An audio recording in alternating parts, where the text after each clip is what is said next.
Неколку месеци наназад се обидувам да алармирам за ова што денеска се случува.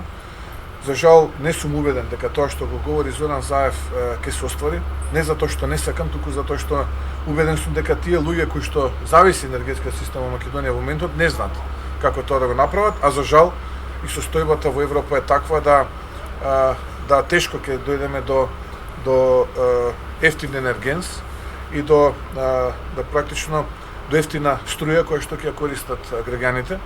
И затоа, покрај тоа што крадеа досега од тендерите во РЕК Битола, тие почнаа да крадат и од соседните држави на струја.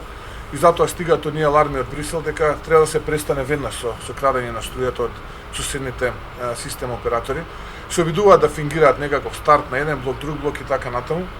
Состојбата е навистина алармантна и она што од овој момент е јасно дека многу скоро денеска со почетокот на грејната сезона електроенергетскиот систем во Македонија ќе биде сериозно обтоварен поради потребите на граѓаните и стопанството. За жал ние немаме обезбедено ефтин ресурс и мислам дека многу скоро денеска ќе се вратиме 40-50 години наназад, кога за жал во Македонија домакинствата се соочуваат со недостаток на електрична енергија, со недостаток на струја и се воведува рестрикции.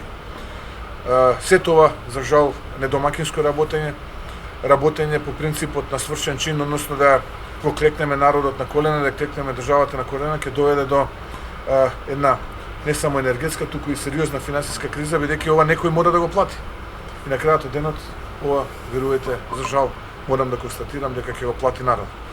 Јас верувам во народот и затоа го повикувам народот на Македонија масовно да излезе во недела и да ги опомене овие погрешни политики на владата на СДСМ и Зоран Заев изминатите 52 месеци што се случуваат во Македонија.